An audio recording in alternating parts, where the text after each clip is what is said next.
Hello and welcome to this Air Traffic Technology Roundtable, ATM Beyond 2021, Operations and Innovation. Thank you for joining us today as we discuss some of the important technology-related issues we think will affect the air traffic management sector over the coming years. First of all, I'd like to briefly introduce you to our panel of experts. We're lucky to have with us today Stephen Bradford, Chief Scientific and Technical Advisor on the NextGen programme from the FAA, here to give us a perspective from the USA. Amongst many things, he is chairman of NextGen's Technical Review Board, and he has a leading role in NextGen's international engagement activities. Stephen, can you give us a bit more background on your role and how you work with your international partners? Sure. I'm a member of the ICAO's Global Air Navigation Plan, which is all about innovation and how we should move forward. I'm actually the chair of the Global Air Navigation Plan Study Group. I've also worked on the ATM Beyond, and I have a leading role in our coordination with Cesar joint undertaking on the future of aviation. Great, thanks, Steve. We also have with us today Cristiano Cantini. Cristiano is Head of Planning and Innovation with ENAV. He's worked for ENAV for more than 15 years. Starting off his career as an engineer and was appointed Head of Planning and Deployment in 2016 at ENAV. Cristiano, hello. Good to see you, Ben. Good to see you. Can you just tell myself and the audience a little bit about ENAV and the planning department and what exactly it is you do? Yeah. ENAV is the Italian navigation service provider, and within ENAV, I'm responsible for the Planning and Innovation Department within the Technical Directorate. Within the Planning and Innovation Department, we take care of the whole chain of the research and the innovation together with the investment planning activity. And in this regard, we do that together with our ANSP colleagues. I'm a member within the strategy board of the A6 Alliance, and we do that in international fora. I'm administrative board member within the Sergeant undertaking, and we take care, of course, of the international activities within the Eurocontrol agency, as well as activities within the whole Cesar chain. Great, thanks, Cristiano. Cheers. And last but not least, in the bottom left-hand corner of the screen, at least in the bottom left-hand corner of my screen, is Wolfgang Brettel, who is Director of Operations at Munich for DFS. Wolfgang started off his career at DFS as a controller and then worked as a teacher, training staff at his academy, went on to work as a supervisor, an operations manager before taking over responsibility for all of the air traffic operations at Munich at the beginning of this year. Hello, Wolfgang. Hi, Ben, and hi. Great, good. Thanks for joining us. Can you just tell us what's happening at Munich at the moment? You've been in the position since January, haven't you? I mean, what's keeping you busy or not busy at the moment? Yeah. First of all, I'm in this position as the director since 1st of January. Before that, I was 7 years already here in Munich. By the 1st of January, we put together the ACC part and the tower part. So I'm now responsible for every ATC operation here in Munich. So that's the reason for being from 1st of January. Before, I was here already for 7 years, being responsible for the ACC. And the biggest challenge we currently have is, first of all, to get together the tower and the ACC, which is interesting because you have many people who are a long-time tower people and now and center people, and now they have to come together. And from a technical point of view, we have as well a very, very interesting project coming along. It's the ICAS system. It's our new ATS system for the ACCs, for all ACCs in Germany. And we in Munich will be the first one in the lower airspace to take this ICAS system into operations, and this is planned for the 3rd to 4th of September in 2022. So 16 months from now, we will implement this big system, and that will be a very big change in our whole infrastructure here. And I'm really looking forward to it because our discussion today is going into that direction, and well, I think there's something we can do. Great, yeah, sounds really interesting. I look forward to hearing more about it. So I'd just like to take this opportunity now to thank our sponsors that have helped make this event possible. Those sponsors are ENAV, MITA, and Transoft Solutions. You can see on the right-hand side of your screen a tab which says handouts. There is some literature to download from all of those companies there. I'd encourage you all to look at them. And also, I'm just going to give a little plug to our LinkedIn page at this juncture.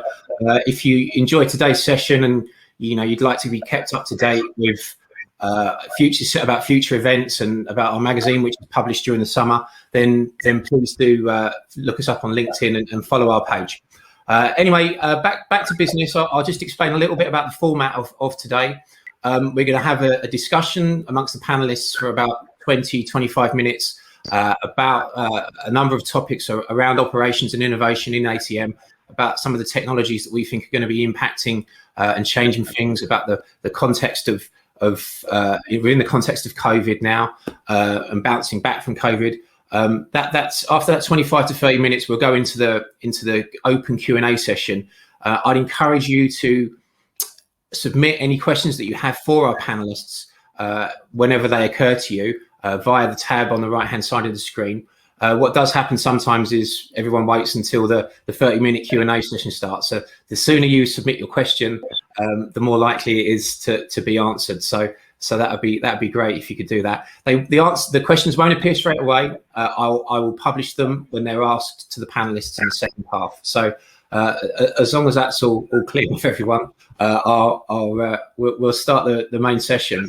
And Wolfgang has very kindly agreed to ask the first one, which, considering he's very directly engaged at the sort of operations side of things, and it is about COVID.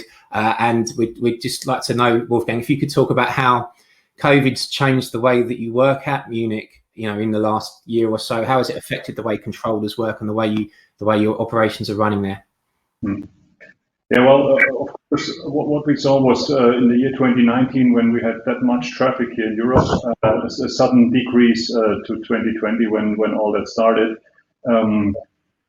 From one day to another, no traffic. That was a really interesting experience, but it wasn't like that. It was not on a single day. It was a couple of days which it took to come down to the lower levels. And in this phase, that was interesting and sometimes hard to manage, because we had in that phase, we were uncertain what is going on, what is this illness about, what is this whole COVID thing. And we had at the very first phase some controllers who already were infected, so that was as well hard to handle. But then when the traffic was down, it was important to mention here that we managed a lot of things to be done remotely rather than before privately, like we do this today. When normally we have a session like that in Madrid, for example, or in the Washington annual, something like that, and nowadays we have it virtually, and we manage that, and especially without jeopardizing safety. So that was something very important. I would like to take two examples out of the business which are now changed operationally. We can take much more care for the individual flight. That is something which is now easier because we do not have so many individual flights, and we can look for them in terms of optimum climb profiles, optimum descent profiles, optimum vertical lateral profiles. So that is something which we are now much more used to than before, and I think that is something we will keep on after the traffic will come back or the traffic is rising again, because we now have a better understanding between controllers and the pilots, of course, to ask for that and to remind them that. Technically, we have something which is interesting. It's only a minor thing, but it's a very important thing to me. You may know that an ATS system must be adapted from time to time with new data, with new lines, with new fixes, all these things. And normally that must be done on the machine directly. And now we found a way to do that from at home. And this gives us an opportunity to not only do it from at home, which would help if somebody's infected, but as well to do it maybe for another ACC from Munich, or other ACCs can do it for us, do this adaptation work from abroad, and that is something which is very important, which is very helpful, and which of course will stay. Great, thanks, Wolfgang. That's really interesting to hear that you've embraced this remote working in that way, and also that that focus now on looking after the individual flights. I mean, I think that's something that come up in our kind of pre-talk, didn't it, Stephen? You mentioned that as well. Can you give us a, I mean, I know it's quite a big question, but how has it impacted the way that you guys are working in the US, and have you found the same thing? Yeah, well, first of all, we learned to not be so flexible in the schedules. We actually had to schedule cohorts together, so in case one person was infected, we still were able to bring in other people. So you had a continual set of controllers because you have to take out a group and quarantine them. We also learned to clean really well. When we had infected it the first time, we might be ATC 0. No operations for a whole day, and now we've gotten it down to a couple of hours. That's important. But the other thing is, we have realized that when you have fewer flights, any saving you can make in an individual flight is really, really important to the user. While we used to focus on high volume turnaround, we also found that giving them that procedure, giving them that extra edge. We have a tool. We have a surface management tool in Charlotte that we were only using for the large banks of aircraft, big hubbing operations. We're actually using it all the time now because the airlines want to use it and the controllers want to use it, because managing every flight is very important to the bottom line. So the aggregate benefits aren't as large, but it really does hold a lot. And so, yeah, that's been very important. The other thing, just like everyone else, we've learned to do a lot of things remotely that we didn't do remotely. One of those things we can't do, though, is installations, unless it's for something that's very safety critical. We don't let our technicians go on for a lot of our new automation and our new tools. And so we're getting a little bit behind on that because you can't install remotely. But yeah, we're learning to focus on the individual flights. We're learning to get resilient through scheduling, and we're also looking at other ways of becoming more resilient.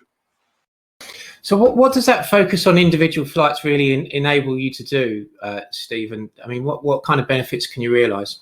Well, I mean, this is back to, if you can provide them the PBM procedure, the profile descent, the profile departure, if you can manage them in the gate until they can roll out to the runway and take off, you can save minutes of fuel burn, and that's really the efficiencies, and every minute saves fuel, and every saving of fuel is bottom line, because fuel is one of the major costs now. Having been around as long as I have, in 2003, 2004, it was all about schedule and fuel. Who cared? It was the lowest cost, and we have queues of 38 to 40 aircraft at our major airports. Fuel becomes your major cost, and queues of 3 or 4 or 5 to keep pressure on the runways is important, and the rest of them not burning fuel is very, very important. So it's really that individual savings of fuel on every flight is really key to the bottom line for our airlines. Is that something you're finding as well, Wolfgang? Is that those kind of environmental gains from this period? Yeah, of course, and that is something. Of course, before COVID, we tried to do that as well. But in times of much traffic, you cannot so much focus on that. And of course, in terms of fuel saving, there is a lot to be done. And but what I think is it's really changing a little bit the mind of the pilots, the controllers, both sides, to look much more on that point. And that is something I really think we can take out of the crisis thereafter. That they are now more used to do that, and that can help us when we discuss, because. Especially in Europe, we will have a politicians scenario that will lead us to much more green ATC than before, and then this becomes vital for us. Okay, right. Okay, there's just two other real things that I wanted to discuss around COVID, and one of them was to do with resiliency. It was a word that often got used, perhaps more so at the beginning of the pandemic, but I mean, do you think the sector has now proved its resiliency, or are there other things that need to happen now? Do you want to talk around that a little bit, Wolfgang, first? Yeah, of course. First of all, I must say the ATC from the operational point of view was resilient, or is still resilient. We kept the sky open. We never had any day or one day where we completely lost because of, for example, having no air traffic controllers. It was a really interesting discussion as well with our unions to come to a conclusion to find a way to have enough people here for the piece of traffic we have, but get a chance to get the others out of the ops room before they, for example, can be infected. And luckily, I can say for Munich or for whole DFS, we never had any infection in the ops room. So our measures here were quite good, and we didn't have a problem in that. So the operational resilience is there. Financially, for example, or on the other side, we are not resilient. No company, no airline, no ANSP, nobody in this industry is resilient to such a financial problem. And here we of course have to that is something we have to face. And the interesting word for the future is scalability. And so how can we? But nobody will be able to scale for such a crisis. Hey, we had at the very beginning, we had some 10% left of traffic. In Munich, normally we had in summer 1,200 to 1,400 flights, and we went down to some 80 or 70 flights. Nobody's scalable for that. But of course, what we can take out of this is because what Stephen just has said, we have different things we look on in the different times. Sometimes it's too much traffic, then we have a capacity thing. Sometimes it's the money, then we have to take care for that. And being more scalable or being more flexible, that would really help us to breathe in the future better, and then to react to such situations. So that scalability problem is really twofold, I guess. There's a kind of structural management aspect, operational aspect to it, but there's also a technology aspect to it, I would imagine. Would you see it in those terms, Stephen? I mean, is that sure?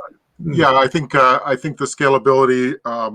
I think one thing we learned is that we've always worried about our infrastructure as being our point of resiliency. It turns out this is our workforce this time. So, you know, how do you make sure that you keep the workforce up? And we did have occasions where we had to shut a center for a few hours to bring in a new crew and clean up. But you know, we also look to, could I offload traffic from one facility to another?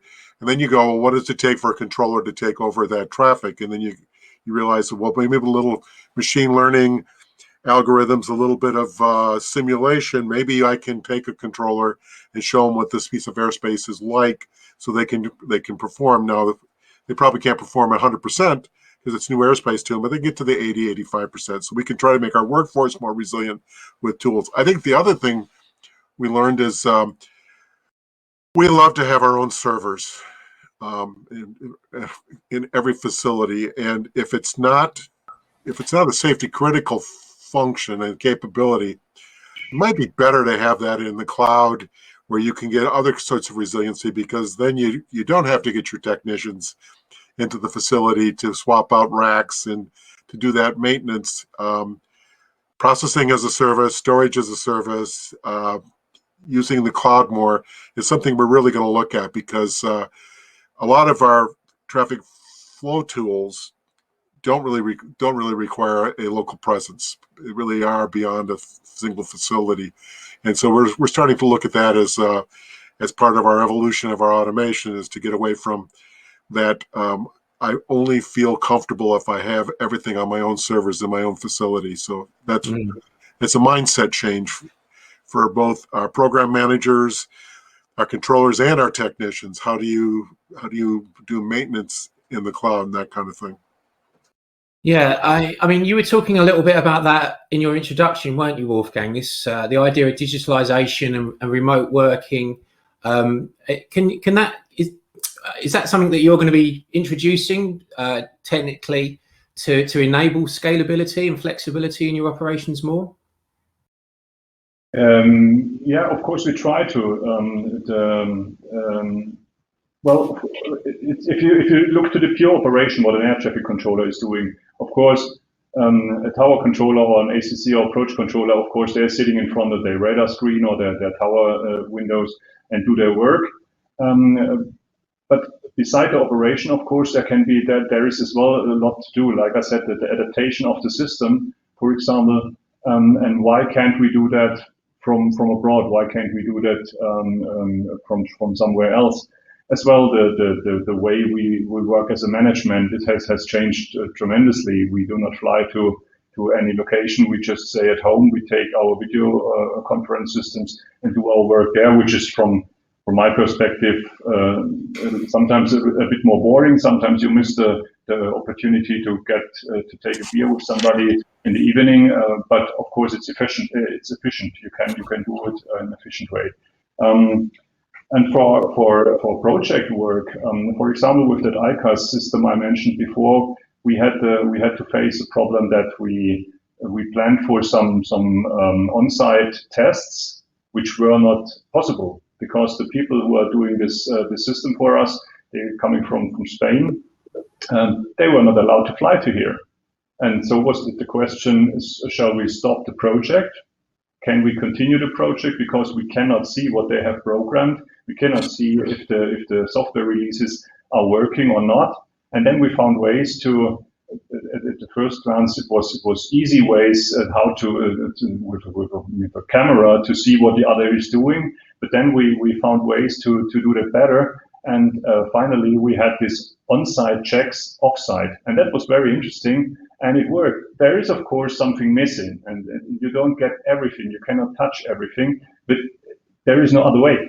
The only chance would have been to say, okay, we stop it, but that was no opportunity. We are investing so many resources into that project. We want to have this project now, and so it was. And then we found ways, and that is something I really like. Give individuals the chance to think about new ways, because there is no other opportunity, and then they do, and they just find ways and good ways. And we are really happy to, especially with this ICAS project, which is a very huge project for us in DFS, the biggest we ever had, and we will continue on that, and we will make it. Yeah, thanks. It's interesting to hear. I mean, now that things of the operating environment has changed, do you think that it's time, you know, that some of these large programs, you know, have to reconsider their focus really, as you know, to adapt to the new levels of flight activity, and what do you think about that, Stephen? Is that something that's going on in the US at the moment? Oh, I do believe we think that the traffic will come back, and that we will have to support almost the same volume of traffic once it gets back, which is a couple of years. It does give us a little bit of a breather on some of our deployments for lots of reasons. I will say that the development phase has gone forward remotely, and actually, in some ways, it's gotten better because we actually can involve more controllers earlier.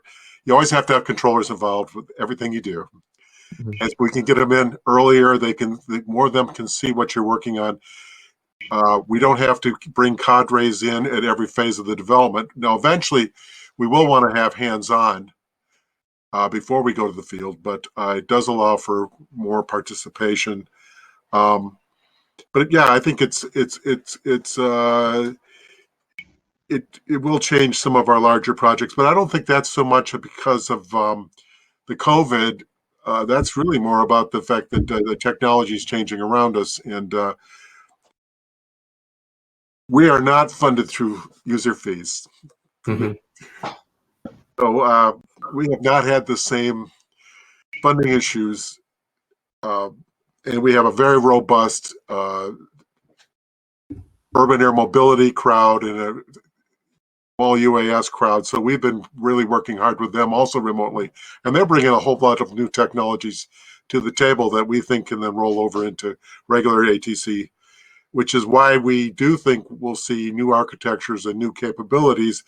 But I think that's more driven by the fact that the commercialization of these technologies into ATC is happening through our new entrants. And so we will see major changes and major innovations, but I don't think COVID's driving it as much as all the new players, people who've not traditionally been part of aviation are now part of aviation. Okay.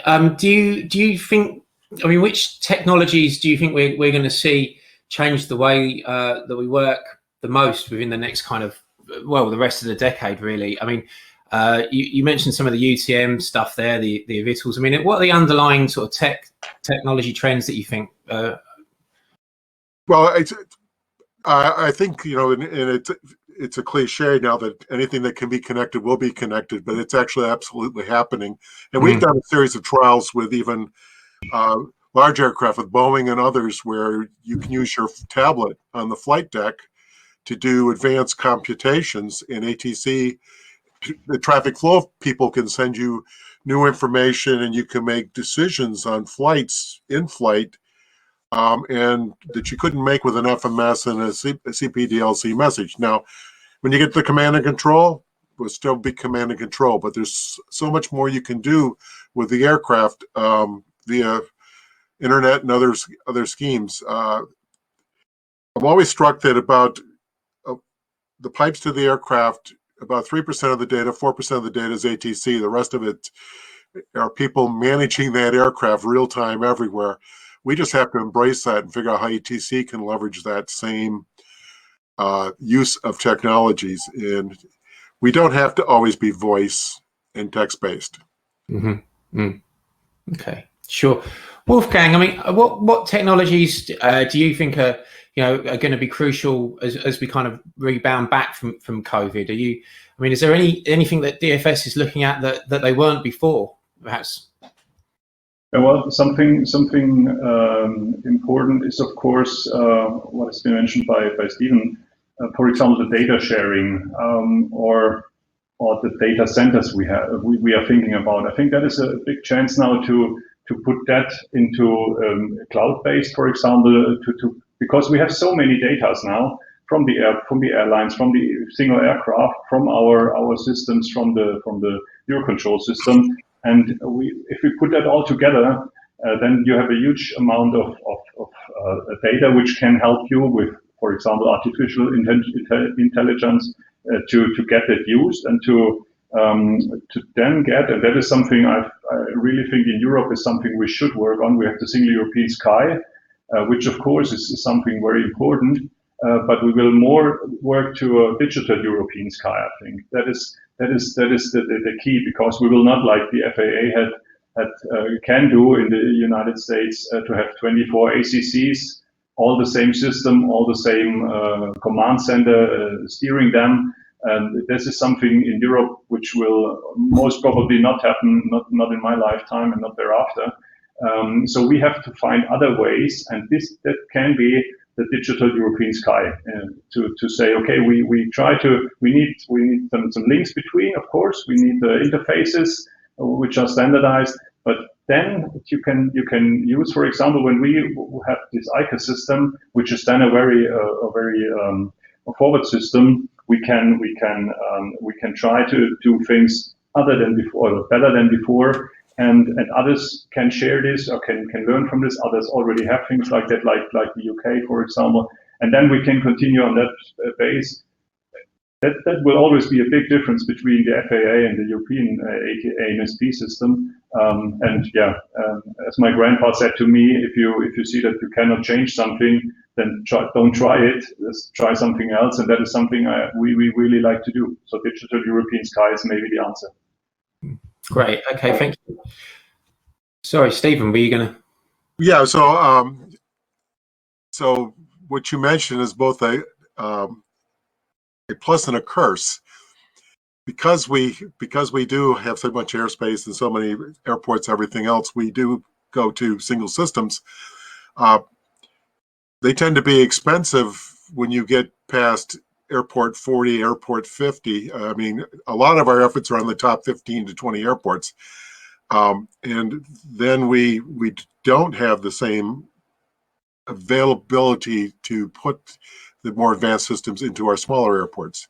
And we've got we have 178 terminal areas in the United States and hundreds of airports. We're looking also to how we can use this new digital world and this new scalability so we can provide, I like to call it democratizing ATC, where we can actually let smaller airports and smaller operators fully participate in something that's really focused on our big airports. And it's the digitalization, the ability to use other devices. We're doing an experiment with MITRE in the United States where we're looking at how can I provide digital clearances to general aviation pilots on their iPhones so that they don't have to talk back, they don't have to do all that communications with the tower. And how can they request releases from these small airports? Is how can I use that digital world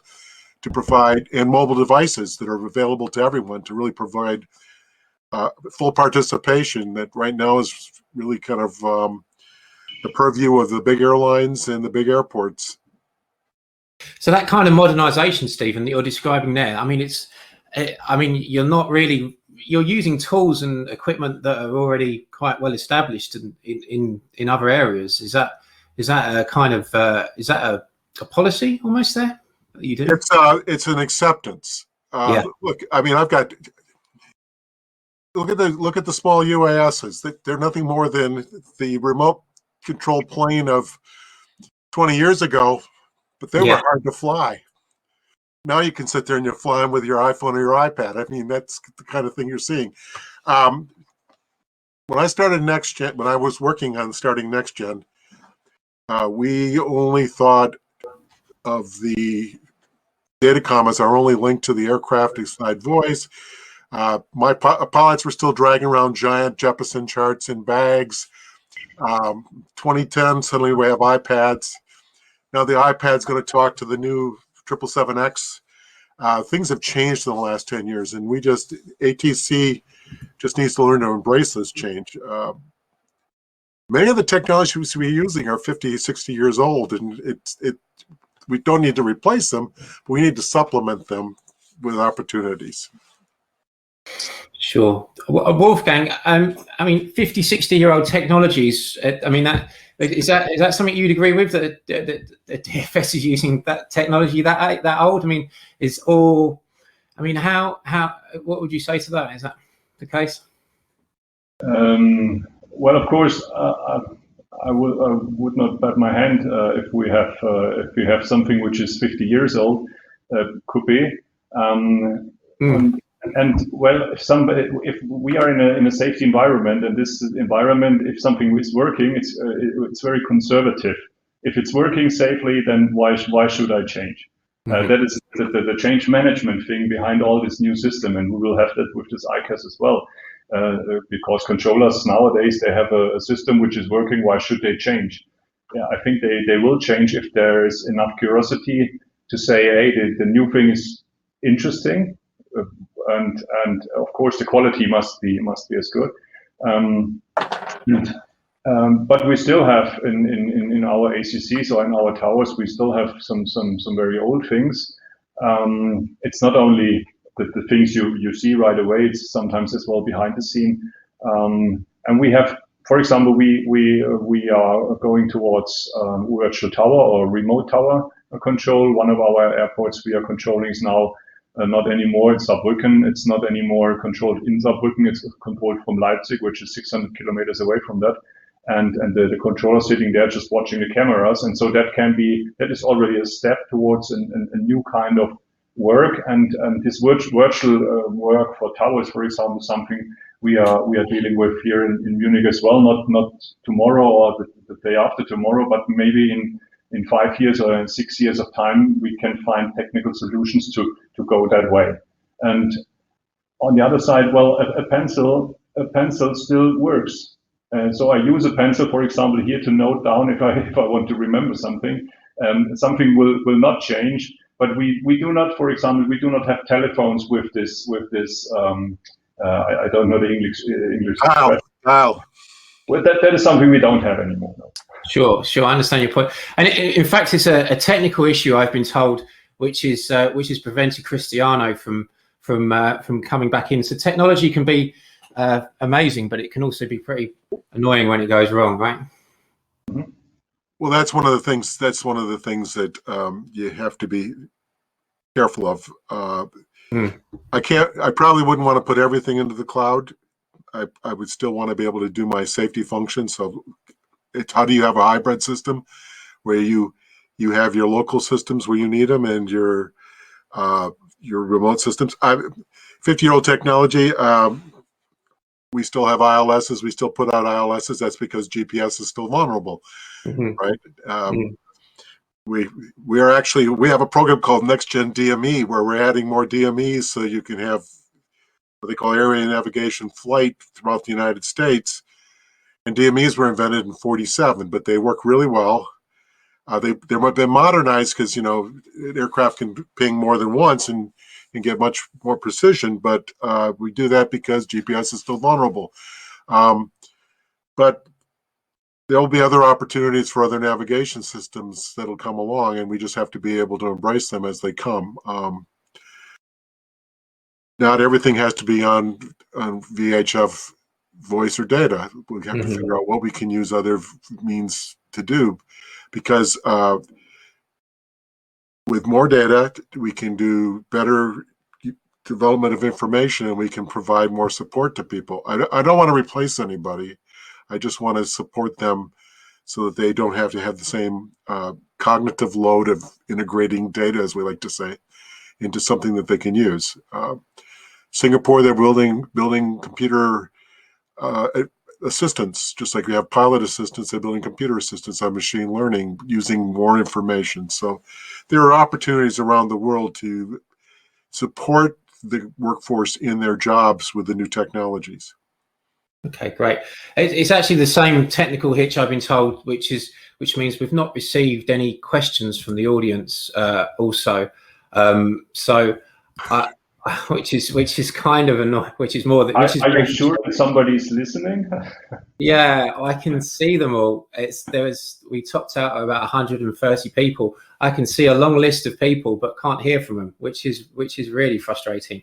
There's 120 people there already, so I can only apologise for that. That's something down to the webinar platform that we're using. So I think we'll just run through. Sorry, Stephen. Well, I was going to say that this kind of, and we talked about this before, but I wanted to get back to the fact that we can do many things remotely, and it works really well. I've been around long enough so that I can work fairly well remotely, but especially for our younger engineers, our younger people, they don't have that same opportunity for that sort of, I'm not going to call it on-the-job training, but on-the-job interactions, which really helps them grow and learn. And so we're struggling on how to do those coffee break conversations over this technology, because it does make everything sort of transactional as opposed to sort of ad hoc, and yeah, a lot of the learning for young engineers. And so I really worry about that part of this.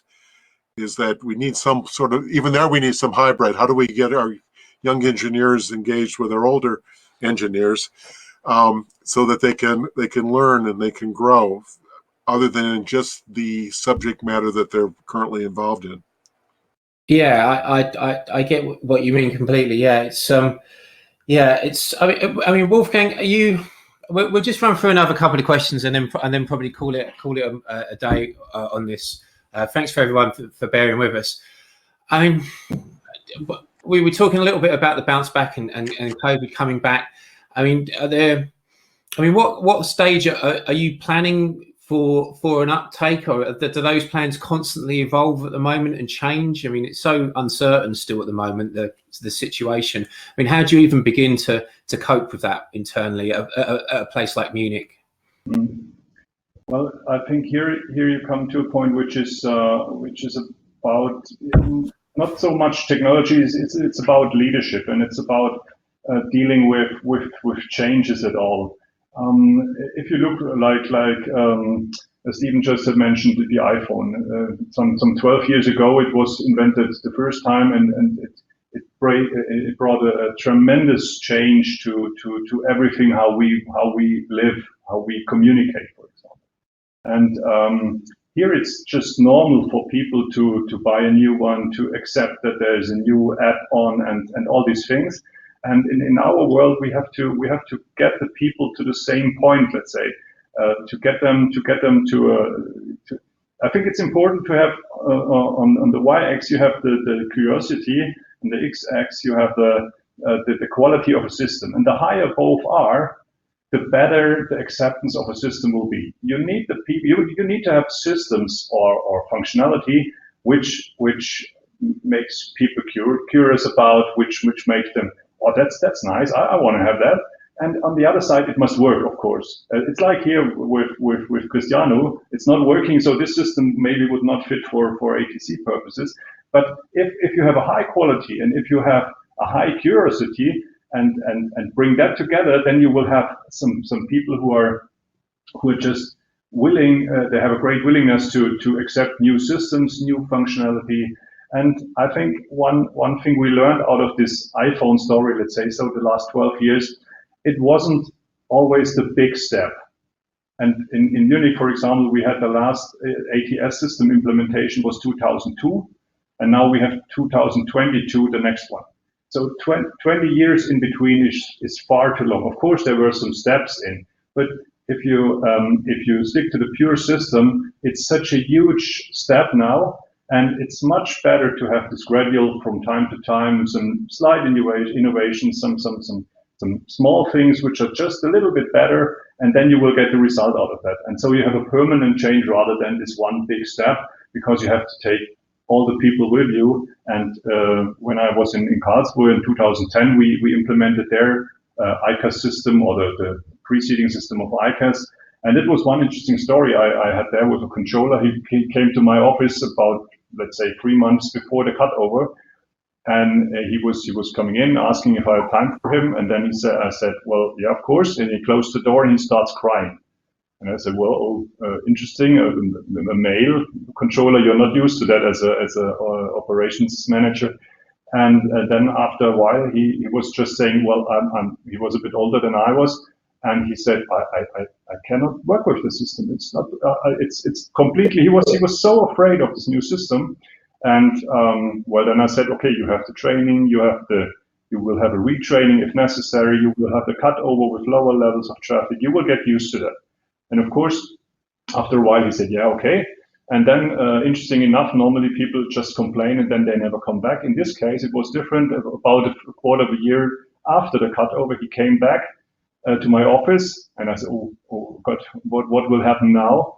And he sat down, he closed the door, and I said, well, maybe I need some tissues for him. But this time it was completely different. He was sitting there, he was laughing, he was so happy about the new system. He told me with tears in the eyes how great the system works and how much it supports him. And of course, he didn't understand every little thing it's doing, but it's working. And for him, it was just great. And I was so, this story, I tell the story often because I really like it, because that shows the way people are, we should get to the people to get them used to new systems. And of course, you can be afraid of. Of course, there is some problems, but at the end, normally it works out well.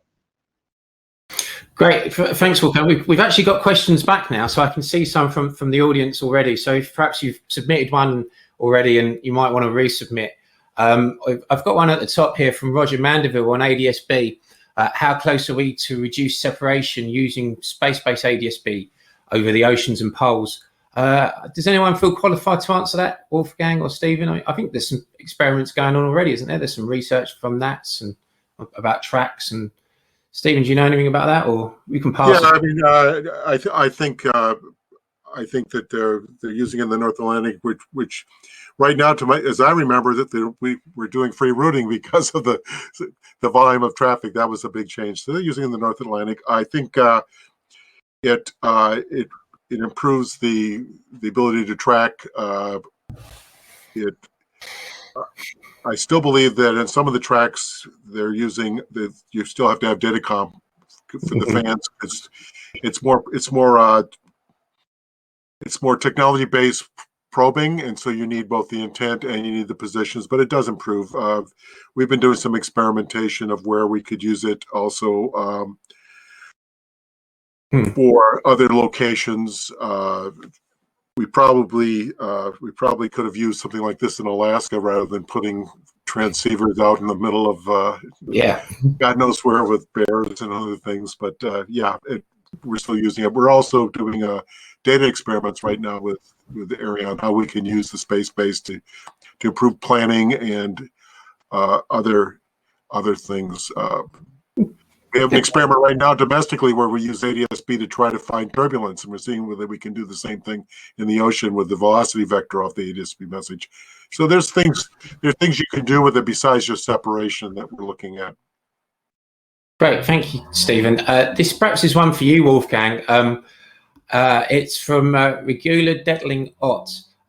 She says, how can technical innovation contribute to reduce the cost of ATM, which she kindly puts in brackets, which in Europe is higher than in the US. So, have you got anything? Are you still looking at reducing costs at the moment? How are you doing that? Yeah, of course, we are always in the tension field of trying to have the 4 targets in Europe we have to look for, and cost is one of them: safety, cost, capacity, and the environmental issues. And of course, you can cut costs with technology. If you, for example, have a technology which makes a controller able to work double the traffic, for example, then of course you would need half of the people. That would be a kind of a trade-off in terms of a finance thing. But there's as well smaller things. But of course, one of the cost drivers in ATC is of course the staff you have, which is quite normal. But with a gradual change or with some slow changes, of course, you can do things already. We work much more traffic than 20 years ago, and we still have about the same amount of controllers for that. So of course, you see there is a ratio between that, and you can deal with that. For example, there's the things I said with the remote tower control. If you just put a tower remotely to somewhere else, that doesn't help so much because you have the same amount of people. But if you put remote towers to one remote tower center, and then you can, for example, during a night shift, have one controller being responsible for all the 4 or 5 or 3 towers, then of course you save some night shifts, and that saves at the end, of course, money. So here technology can help to bring things together and to contribute here. But it's not. Of course, we have to look, and it's on the other side a question of investment. If we in Europe, from the EU regulators, are regulated so strictly to save costs now, especially at that time, we cannot invest money because we then just try to survive with the one we have. And so we have. It's as well from the politician side. We have to balance that because just saving costs in times like these, of course, we can do, but then there is no invention, and we lose the time we now have introducing new things in a time where maybe the traffic is not hit that hard than, for example, it was in 2018 or 19. Okay, sure. I'd just like to move on to this question from Antonio Alonso Esteve. It's quite a pertinent question about technical failures. He wants to talk about, he'd like to ask about liability, who's liable in case of technical failures. For example, if a remote tower was to lose connection, just like Cristiano did just now, I mean, what would happen? I mean, who would be liable? What systems would kick in? Anybody want to hazard a guess at that, or you got it all worked out already? Well, I think it's the same with an ACC. So we work remotely. Our ACC here in Munich is responsible for the whole Bavarian area, nearly to and far to the north.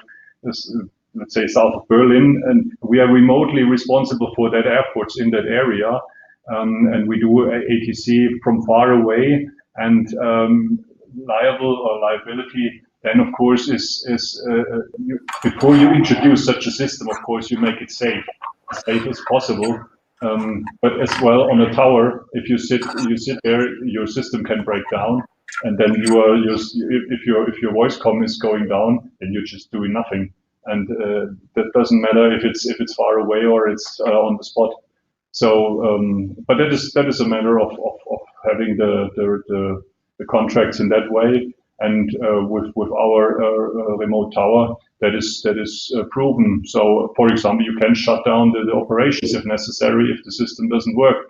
But if my communication system here, for example, in the ACC of Munich isn't working, then we will shut down the operations as well. So that is something you have to have a backup or a backup to live with that. And I think that is the same with remote services. Stephen, is this something you've looked at in next gen or not? No, I mean, I think I absolutely agree. You understand that before you go in, and you have, what do you do if you have these outages? I worry less about the safety aspect of the liability because we define that ahead of time. I do worry that if you lose it too often, either your operator and your fly public get angry, or we also saw cases where 25 years ago our en route automation system would fail, and every time it would fail, because we were in between, our controllers would get more conservative, and we'd actually lose efficiency, we'd lose capacity, because our controllers would add more miles, more buffers, because they were reluctant to run the traffic with the same techniques. And so I think it's as much a capacity loss as anything else. And I think now you have to ask Cristiano about 6 questions to get him caught up. I will need to stay longer, guys, this afternoon. You can have all of the last questions. Let's see. Oh, yes. I would welcome. I would love. There's a question here. Why not? Hey, Cristiano, why not? There's a question here from Robert Hunger. Perhaps you'd like to start. We're starting at the deep end. He's asking if technical innovation can enable it. How much increase in capacity could you make? Could you facilitate? I mean that's a bit of a general question, I guess. I mean, how much capacity? I mean, you fill the skies with aircraft, I guess. What's the limit? Yeah, we can definitely go above the current limits, because I'm sure you have tackled that along the conversation. But with the introduction of new measures, which are dealing with the translation into ATC of practices that we have into the IT domain, I'm pretty sure we will be able to increase capacity. The introduction of machine learning and artificial intelligence, for instance, I'm pretty sure you went through that. Are going to strongly support the ATC systems and tools, especially the ATC tools, in increasing capacity, even though, and I'm pretty sure you went through it, I'm not sure that an increased capacity is the topic of this time. We need definitely to go through the way we should rethink our business models, and we should take good care of handling resilience in a way we can comply not only with the demand and the increased capacity, but especially with the needs of the customers, the needs of the airlines, the needs of the airports operators, in order to make sure we are able to have a new start and a new beginning, I would say, with different paradigm shifts. Maybe you went through the performance topic. Now we have other performance areas to deal with. Resilience, flexibility, scalability of service and systems. This is something we need to deal with, and we need to strongly go through, and we are doing that in Europe with the CESAR chain, and we are doing that in INAV through specific activities we are running into our national test facility in Rome, and we are doing that collectively with our ANSPs, with our colleagues from the FS, and I'm pretty sure that even the CESAR joint undertaking will be in continuous contact with the next gen, because this is the priority we need now to deal with. I'd just like to ask a follow-on question from what you were just saying, Cristiano, quickly. We were talking earlier about whether or not technology projects need to be reassessed because of COVID. Is that something that you're doing in your department, in innovation and planning? How has it affected how you're planning, particularly your technology improvement products? Yeah. The use of technology needs to be reassessed, and also the technologies that are available needs to be assessed, because we have new technologies upcoming which are offering very good opportunities in order to, rethink the way we provided services so far. I'm referring to the normal CNS chain, in particular to the COM part. There are new communication standards that are coming up and technologies that are going to replace the way we were used to provide data link services throughout Europe. And as far as navigation is concerned, there are brand new navigation means which are being experimented that in a few years will be a reality, and will be a paradigm shift, and will allow the services to be much cheaper and much more, let me say, close to the needs of the customers. As far as the new service model are concerned, we are not only dealing with the way technology will evolve, but how technology will be used. There will be new service models, and we know in Europe there is a very open discussion on that. It's part of a proposal for a regulatory framework, and I know the Commission has kicked off a dedicated study on the way they call the air data service provider. We know that currently the model in Europe is having ANSPs which take care of the whole chain of service provision. We generate our own data with whom we provide the services. In the next future, it is likely that we will have to tackle and to adequately assess new models for handling this kind of services, and maybe we will have what we call in Europe the common services, pan-European services that will be used by a number of stakeholders, and this is the area where we need all to engage very proactively, because this is the future and we need to all work collectively on that. ANSPs, airspace users, airport operators, and all the concerned stakeholders. Thanks, Cristiano. Are you okay to keep speaking? I'll address this next question to you. We've been talking about remote working quite a bit as well, about how the way people working from home. We were doing that before the meeting as well, actually. There's a question here from Cecilia Cesaro, who wants to ask about how you've supported staff in setting up a proper work environment from home. Things like big screens, good connections, access to software and hardware.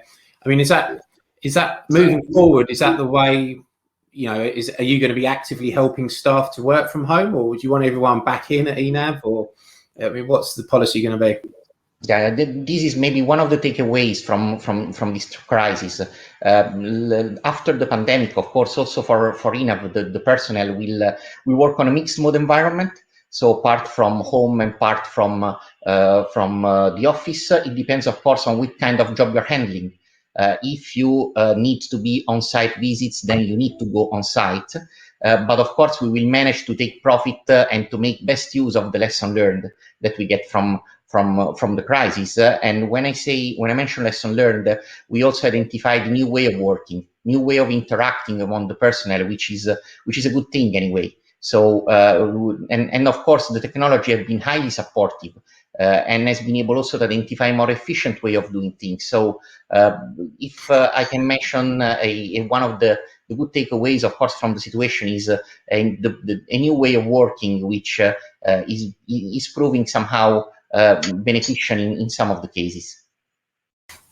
Okay, thanks for that. We'll go a little bit over time here. We'll answer the remaining questions that we've got. A few of the remaining questions that we've got. There's one here from Frederick Weiland, whose question really is about moving forward, how sustainability and the environmental impact is going to change the way that aviation works.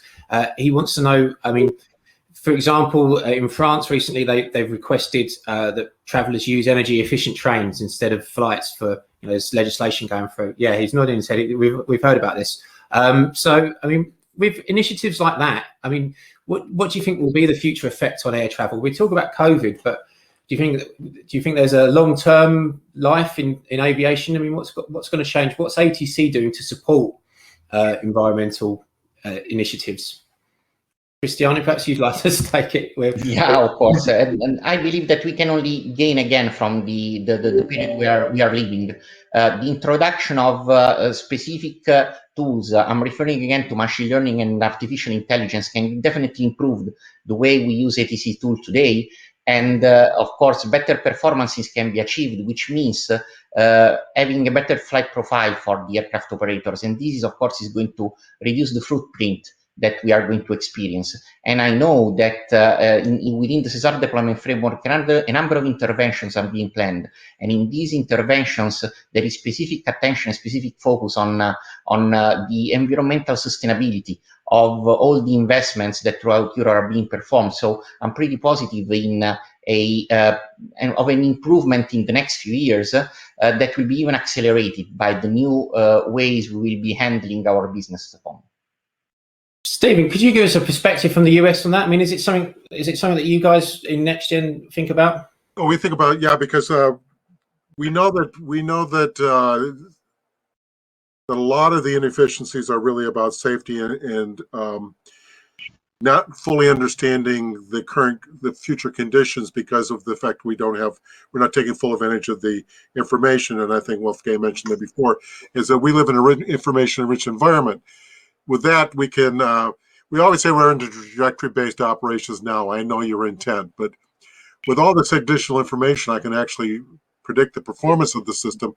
I can start to remove some of the buffers and be more efficient with every flight. And that's what we really want to do. Right now, we hedge against uncertainty, and we use probably lower numbers than we have to for runways. We perhaps move aircraft further than we have to because we don't understand what's going on. But fully harnessing information, we should be able to remove some of these buffers, be more precise. The airlines should be more precise. We should be able to build up fuel on the margins.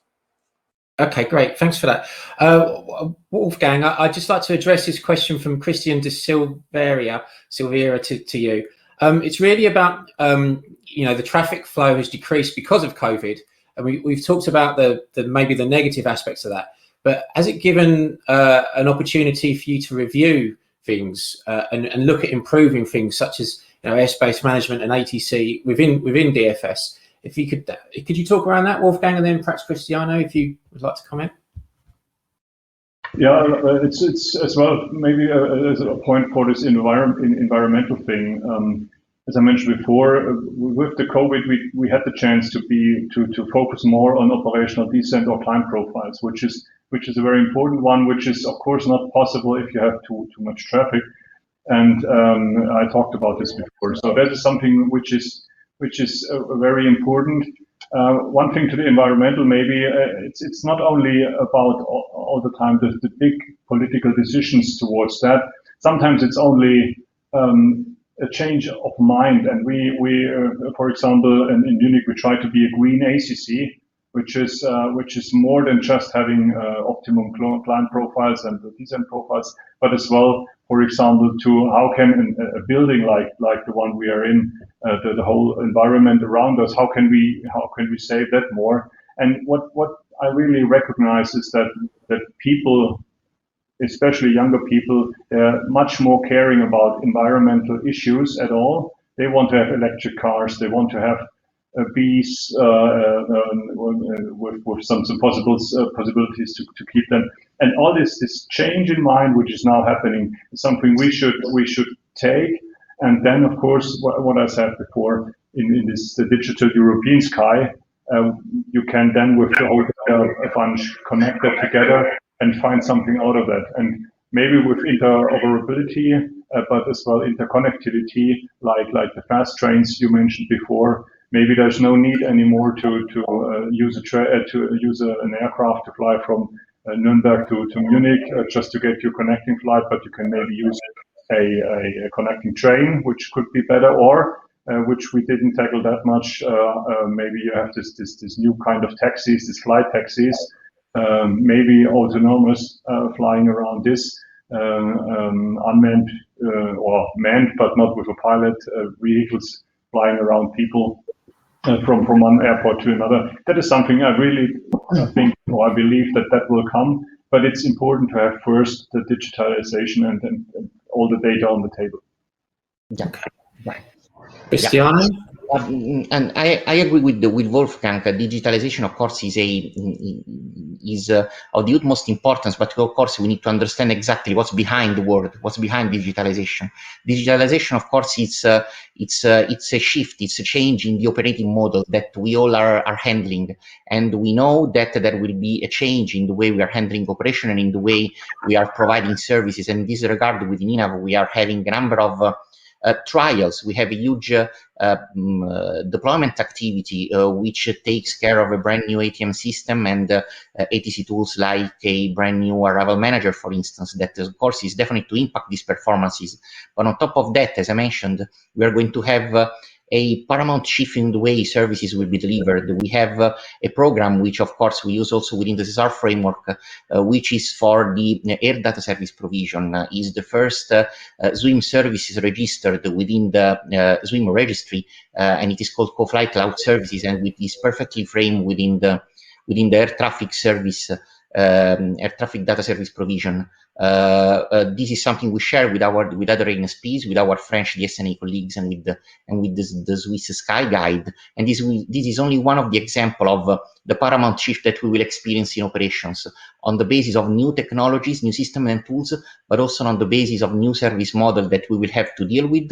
And in this regard, we all need to get quickly engaged to make sure that we run all the processes in order to put this concept, this brand new concept, into operation. Okay, thank you. I mean, I'd just like to wrap up there, please, if that's possible. I mean, I'll ask you, everyone, to sum up. But from my perspective, I think I'll take away that I've learned that COVID has shaped what's happening at the moment. But perhaps moving forward, there are other technical forces that are happening and technical trends that, in the longer term, are really going to affect the way that ATMs run. Cristiano, is there anything that you'd like to finish up saying? I know we lost you for most of the time. I apologize. Yeah.